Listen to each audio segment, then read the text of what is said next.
राम जन्मभूमि मंदिर में चढ़ावा चोरी के खुलासे के बाद मचे देश भर में बवाल के बीच ट्रस्ट की आपात बैठक हुई है। करीब 4 घंटे तक चली इस हाई प्रोफाइल बैठक में न केवल मंदिर प्रशासन से जुड़े संवेदनशील मुद्दों पर चर्चा हुई है, बल्कि ट्रस्ट के शीर्ष नेतृत्व में भी बड़ा बदलाव देखने को मिला है। करोड़ों राम भक्तों की आस्था से जुड़े इस मामले पर पूरे देश की निगाहें जमी हुई थी। वहीं चंपत राय और अनिल मिश्रा को इस बैठक में शामिल नहीं होने दिया गया है।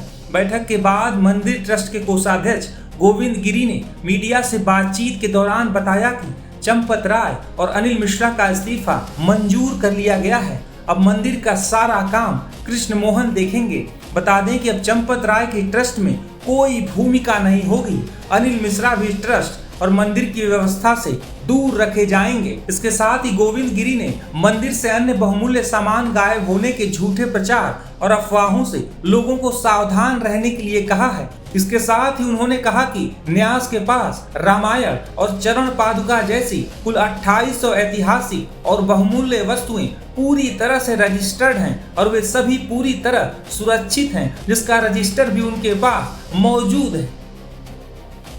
भगवान श्री राम लला के इस विशाल मंदिर के निर्माण के अत्यंत आनंददायी पर्व के पश्चात आज एक असाधारण स्थिति निर्माण हो गई और उस असाधारण स्थिति में हम सभी लोगों ने ये निर्णय किया कि न्यास की जो बैठक हमारी 11 जुलाई को होना तय था, उसे हमने 6 जुलाई को ही जितना जल्दी हो सके उतना जल्दी सोच करके और लघु सूचना पर आज उसको संपादित किया।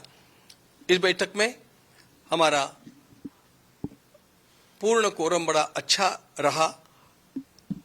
पूज्य अध्यक्ष महोदय हमारे महंत नृत्य गोपाल दास जी महाराज, स्वयं पूज्य शंकराचार्य जी महाराज, युग पुरुष परमानंद जी महाराज, हमारे पेजावर के विश्व प्रसन्न तीर्थ जी महाराज और हमारे नूतन न्यासी कृष्ण मोहन जी और हमारे अयोध्या के कलेक्टर साहब शशांक त्रिपाठी जी, इतने सब लोग उपस्थित रहे। और श्रीमान नहीं, एक नाम और जोड़ना चाहिए मुझे, निर्मोही अखाड़े के पूज्य संत दिनेश जी महाराज, ये भी उपस्थित थे। दिनेश चंद्र जी महाराज, दिनेंद्र जी महाराज, ये सब उपस्थित थे। और इस ट्रस्ट को निर्माण जिन्होंने किया, उसका लेखन करने वाले हमारे 99 वर्ष के वृद्ध के पराशरन जी पूरे समय तक ऑनलाइन उपस्थित थे। इसलिए यह अत्यंत महत्वपूर्ण बैठक पूरे कोरम के साथ सबको साथ लेकर के और दीर्घकाल चली और संपन्न हुई। हम सबको सबसे बड़ा दुख ये था कि जिस परिस्थिति का सामना आज पूरे समाज को करना पड़ रहा है वह अत्यंत वेदनादायक है।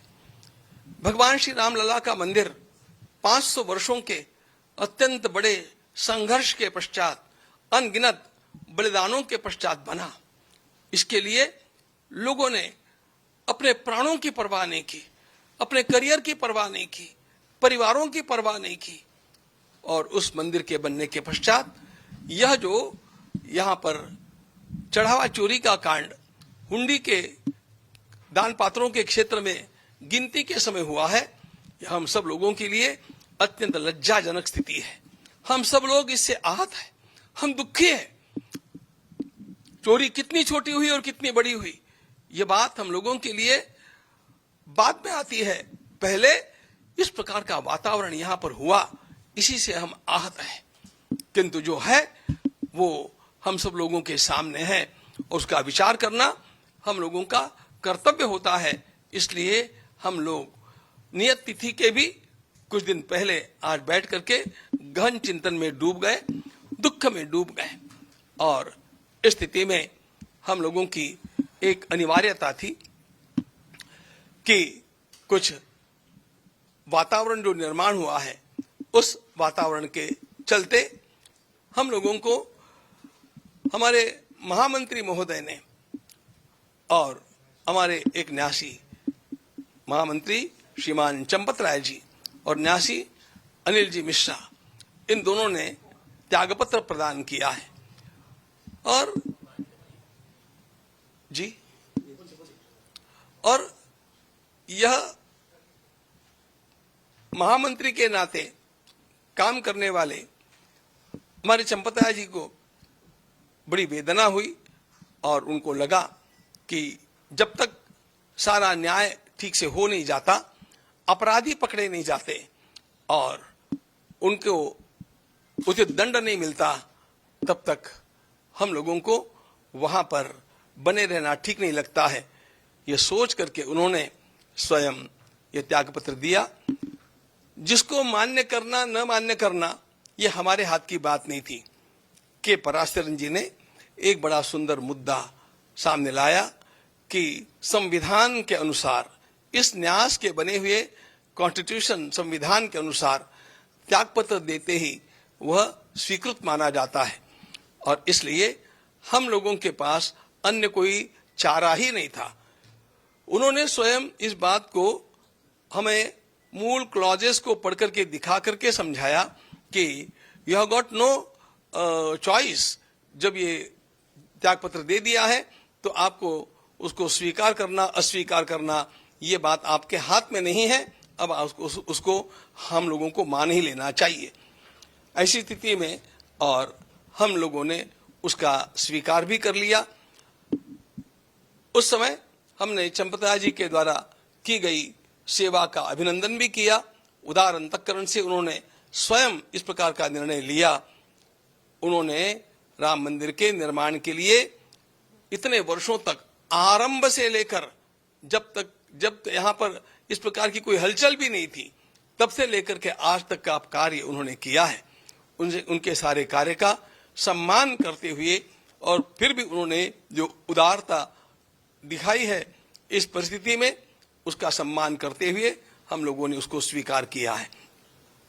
अगली व्यवस्थाओं के लिए हम लोग कटिबद्ध हैं और इन व्यवस्थाओं का दायित्व महामंत्री, अंतरिम महामंत्री के रूप में मेरे साथ विराजमान श्रीमान कृष्ण मोहन जी को सौंपा गया है। वे अपने साथ कुछ साथियों को स्वयं चुन करके और उनके साथ मिलकर के इस काम का निष्पादन करेंगे और उनका ज्ञान और उनकी पार्श्वभूमि और उनका स्वच्छ दृष्टिकोण, इसको देखते हुए हमारा विश्वास है कि वे इन सारे कामों को अत्यंत कुशलता के साथ संपादित करके रहेंगे। हम लोगों को आप लोगों के सामने यह भी बात बतलानी है कि प्रसार माध्यमों में जो कुछ बड़ा बड़ा हवा सामने खड़ा करके कहा जा रहा है वह कितना सत्य है, इसको समाज को जानना चाहिए। झूठ मूठ की अनेक बातें अनर्गल प्रलाप करते हुए अनेक प्रसार माध्यम हम लोगों के सामने रखते हैं और झूठ का प्रचार करते हैं। इस बात से समाज को सावधान हम करना चाहते हैं। हमें कहा जाता है कि वहां पर केवल दान पात्रों में चोरी नहीं हुई, तो अनेक अच्छे अच्छे पदार्थ जो दिए गए, अनेक वस्तुएं जो प्रदान की गई, वे भी कहां गुल हो गई, वे कहां चली गई। उन सारी वस्तुओं का रजिस्टर हम लोगों ने आपके सामने आपको दिखाने के लिए लाया है। हम आपको दिखाएंगे और वे सारी वस्तुएं जिनका वर्णन आता है, वो रामायण की पुस्तक कहाँ है और वो हमारे काकभूषुंडी जी महाराज कहाँ हैं, वो गले का हार कहाँ है और वो पादुकाएं कहाँ है, इन सब को हम आज आपके सामने यहाँ पर रख करके दिखाने वाले हैं। और उसके साथ साथ ये भी बतलाना चाहते हैं कि इस प्रकार की 2800 वस्तुओं का रजिस्टर हम लोगों के पास उपलब्ध है और वे सारी वस्तुएं सुरक्षित हैं। ये 5 तो जिनकी चर्चा चली है वो आपको नमूने के लिए रूप में दिखाने के लिए हम लाए हैं, अभी आपको दिखाएंगे। लेकिन इन सब बातों को दृष्टिगत रखते हुए हम अब आगे जो काम करने वाले हैं वह काम इस प्रकार का होगा कि कहीं पर भी किसी को 1% भी कहीं दोष निकालने की क्षमता न रहे, इतना शुद्ध काम करके दिखाने के लिए हमारा यह न्यास अब कटिबद्ध है। और इसके लिए कुछ विशेष अधिकारियों की नियुक्ति करने हेतु भी हम लोगों ने एक छोटी समिति गठित की है और उस प्रकार से इस काम को आगे बढ़ाते रहेंगे। फिर 22 तारीख को हम मिल रहे हैं, उस तक हम लोगों का और भी एक महत्वपूर्ण पड़ाव पूरा हुआ होगा। हम समझते हैं कि तब तक एसआईटी की फाइनल रिपोर्ट हमारे सामने आ जाएगी, तो इन सब का विचार करने के लिए और कुछ न्यासियों की नियुक्ति करने के लिए फिर 22 तारीख को हम लोग मिल रहे हैं और उसके समय भी आप लोगों के साथ और मिलकर के बात करेंगे। एक बात हम निश्चित रूप से बतलाना चाहते हैं कि चोरी तो चोरी है और उसमें उसकी जो तलाश करनी है वह एसआईटी कर रही है, शासन का वह काम है।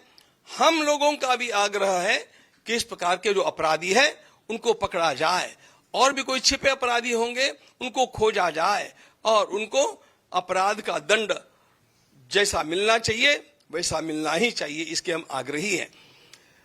लेकिन एक बात ध्यान में और लेनी चाहिए कि इसको ढाल बना करके इसके पीछे जो संपूर्ण राष्ट्र में हो हल्ला मचाया गया है वो उसके इरादे साफ नहीं है। राम भक्ति के नाम को लेकर के वो लोग आज हम लोगों को पाठ पढ़ाने का प्रयास कर रहे हैं, जिन लोगों ने कार सेवकों के ऊपर गोलियां चलाई, जिन लोगों ने स्वयं ये उच्चतम न्यायालय में लिख करके दिया कि राम हुए ही नहीं थे, राम सेतु बना ही नहीं है, इस प्रकार का सब कुछ राम भक्ति के विरोध में कार्य करने वाले लोगों के अंदर जो राम भक्ति का झूठा ज्वार दिखावे के लिए जगा हुआ है वह साधारण नहीं असाधारण है और वह असाधारण कुछ अन्य हेतुओं से है और इसका मुख्य हेतु पूरे हिंदू समाज को यह ध्यान में लेना चाहिए।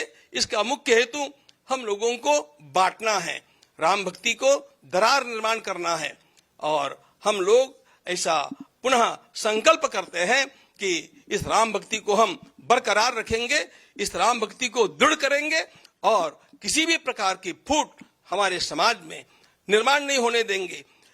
ध्यान रखना मित्रों, मैं सभी राम भक्तों को, कृष्ण भक्तों को, सनातनियों को, हिंदू आस्थाओं को आह्वान करता हूं कि किसी भी प्रकार के इस प्रकार के प्रलाप का विश्वास मत कीजिए। आपको यदि कुछ आपका खोया हुआ लगता है तो आप सीधे ट्रस्ट के कार्यालय में आइए, समय लीजिए, उस वस्तु को देखिए और फिर आप स्वयं इसका निर्णय कर पाएंगे कि कितना झूठ प्रपंच खड़ा किया जा रहा है। ये खड़ा किया जाने वाला प्रपंच केवल हमारी संस्था को बदनाम करने के लिए, राम भक्तों को लांछित करने के लिए और हिंदू समाज में फूट निर्माण करने के लिए है। हम इस प्रकार वह नहीं होने देंगे। इनके इरादे भारत माता के लिए घातक हैं। हम लोग राम राज्य ला करके रहेंगे और उसके लिए अपने को पुनः कटिबद्ध करेंगे, उत्साही नहीं बनेंगे। आप सभी का आह्वान है कि आप सब लोग इस कार्य में धैर्य रखें, धीरज रखना चाहिए, न्याय होगा, अपराधियों को दंड मिलेगा, हमें न्यायालय का विश्वास है और हम अपनी राम भक्ति की धारा को अखंड बहाते रहेंगे और राम भक्ति का ज्वार ऐसा ही उठाते रहेंगे जिससे राम राज्य आएगा। तब तक हम थमने वाले नहीं हैं। आप सभी को, राम भक्तों को मेरा प्रणाम, अभिवादन और आवाहन कि अफवाहों का विश्वास न करें, सत्य की जांच होने तक स्वस्थ रहे, समाज में शांतता का वातावरण रखें। आपको कहीं पर भी कोई भी आशंका है तो सीधे कार्यालय में आकर के उसकी पूछताछ करें, हम आपको उत्तर देंगे। वहां पर आपको यदि कोई वस्तु आप अधिकृत व्यक्ति है उसको जानने के लिए तो उस वस्तु को दिखाएंगे और ऐसी 28 वस्तुओं का रजिस्टर हम लोगों के पास है। आप विश्वास, धैर्य रखें, शांति बनाए रखें और अपनी आस्था को अडिग बनाए रखें। भारत माता की जय। जय जय श्री राम।